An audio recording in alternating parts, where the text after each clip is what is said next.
नमस्कार मित्रों, पिछले दो वीडियो में आपने वक्फ की काफी जानकारी एकत्रित कर ली होगी।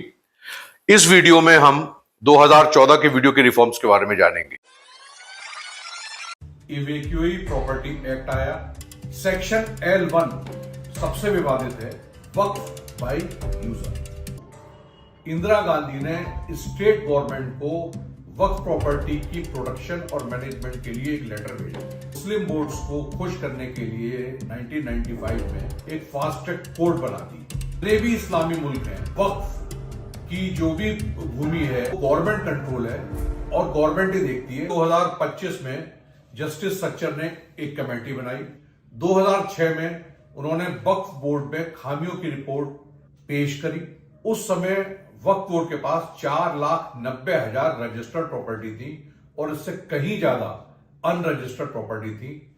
कुल जमीन 9 लाख हेक्टेयर थी, 9 लाख एकड़ है, जिसका बाजार मूल्य लगभग 1,20,000 करोड़ था। 1,20,000 करोड़ रुपए का ब्याज 12,000 करोड़ सालाना होता है। वक्फ के पास जो सालाना इनकम थी वो मात्र 163 करोड़ थी।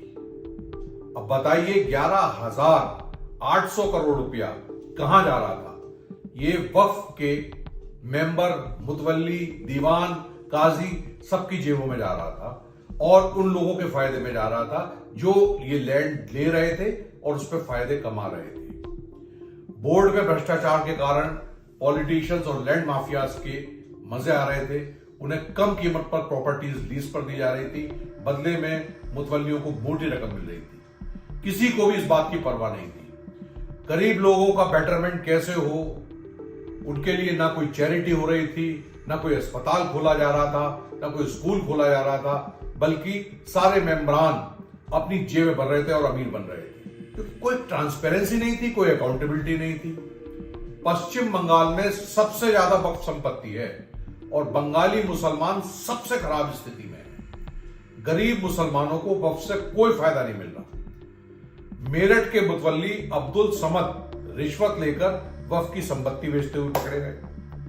पश्चिम बंगाल में 126 संपत्तियां औने पौने दामों में लीज पर दे दी। मालया जिसकी किंगफिशर एयरलाइन थी और किंगफिशर जो है शराब की फैक्ट्री थी, उसको वक्फ ने 99 साल की लीज पर प्रॉपर्टी दे दी ताकि जो है वो अपनी शराब की फैक्ट्री लगा ले, जबकि शराब इस्लाम में हराम होती है। कर्नाटक में 2 लाख करोड़ रुपए का वक्फ का लैंड स्कैम पकड़ा गया। हजारों प्रॉपर्टियां 11 रुपए में लीज पे दे दी गई। मुख्तार अंसारी, अतीक अहमद ने वक्फ प्रॉपर्टी के बहुत बड़े खेल खेले। मुकेश अंबानी जिस बिल्डिंग में रहते हैं एंटीलिया, उसको भी वक्फ ने क्लेम कर दिया कि हमारी है।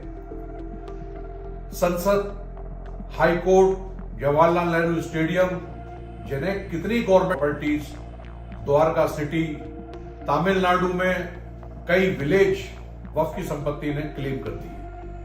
ऐसे हजारों मामले हैं। 2013 में 2014 के चुनावों से ठीक 25 दिन पहले मुस्लिम वोटों को अट्रैक्ट करने के लिए कांग्रेस ने इस वक्फ को एक्सट्रीम बना दिया।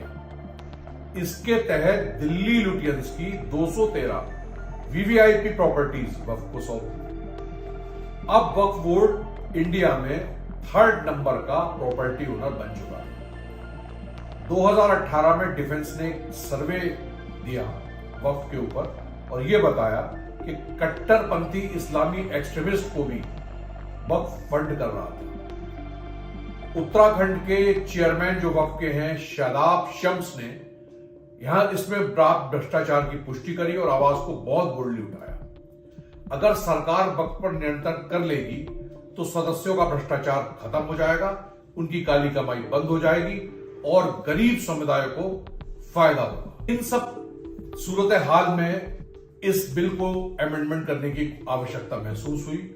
जगदम्बिका पाल की अध्यक्षता में ज्वाइंट पार्लियामेंट्री कमेटी गठित की गई। आपसी विचार विमर्श से अमेंडमेंट्स के साथ ड्राफ्टेड बिल की कॉपी लोकसभा में लॉ मिनिस्टर किरण राजू ने प्रेजेंट करी।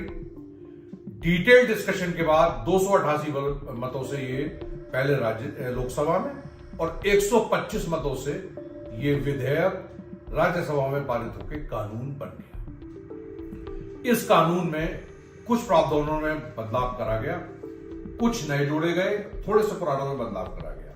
जैसा कि अब वक्फ अपने मनमाने तरीके से किसी भी संपत्ति पर दावा नहीं कर सकेगा।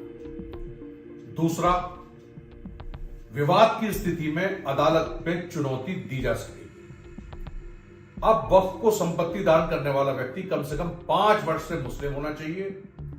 चौथा, मस्जिदों और अन्य धार्मिक स्थलों की पूर्व स्थिति बनी रहेगी, उनमें कोई छेड़छाड़ नहीं होगी, अधिसूचना को पहले जैसी ही मान्यता मिलेगी। और डिस्ट्रिक्ट लेवल पर लैंड डिस्प्यूट के लिए जैसे कि डीएम फैसला करते हैं, तो वो या और कोई रेवेन्यू ऑफिसर ही अब फैसला करेंगे, जिसे स्टेट गवर्नमेंट नॉमिनेट करेगी। अब इस बिल से लाभ क्या होगा?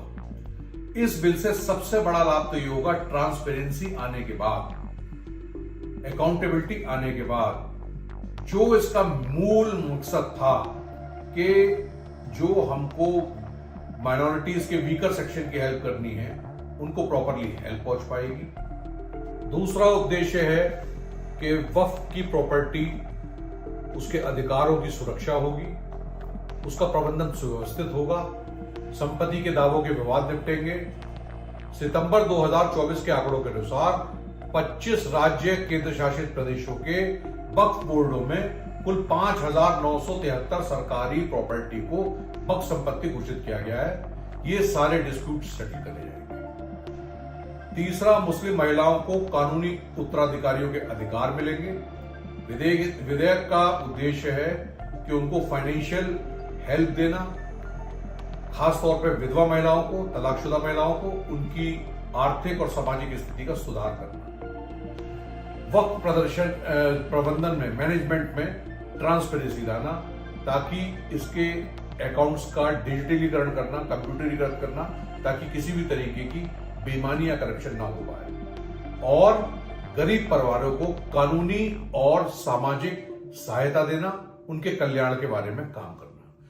तो दोस्तों, ये वक्फ का जो बिल संशोधन लाया गया, 2 लाइनों में मैं आपको ये बताऊं कि इसमें कोई विशेष चेंज नहीं करा गया। इसमें खाली जो भी प्रॉपर्टी, मेन तौर पे कि वक्फ किसी प्रॉपर्टी को क्लेम कर देता था, तो वो क्लेम करने की स्थिति अब न्यायालय डिसाइड करेगा, वक्फ ट्रिब्यूनल डिसाइड करेगा। दूसरी कि वक्फ कोई भी आदमी जिसकी प्रॉपर्टी को क्लेम कर कह दे कि इस्लामिक पर्पस से यूज हो रही है और उसकी नॉलेज में नहीं है, और वक्फ कह दे कि ये जो है वक्फ हो गई है चूंकि इस्लामिक पर्पस के लिए काफी टाइम से यूज हो रही है, तो वो वाला लॉ एबॉलिश कर दिया गया है। बाकी महिलाओं का और सोशल अपलिफ्टमेंट की चीजें जोड़ दी गई हैं। तो मेरे हिसाब से तो ये आने वाले समय में मुस्लिम समाज के लिए बहुत ही लाभदायक साबित होने वाला है। बाकी आप लोगों की क्या राय है, ये मुझे कमेंट करके बताइएगा। नमस्कार।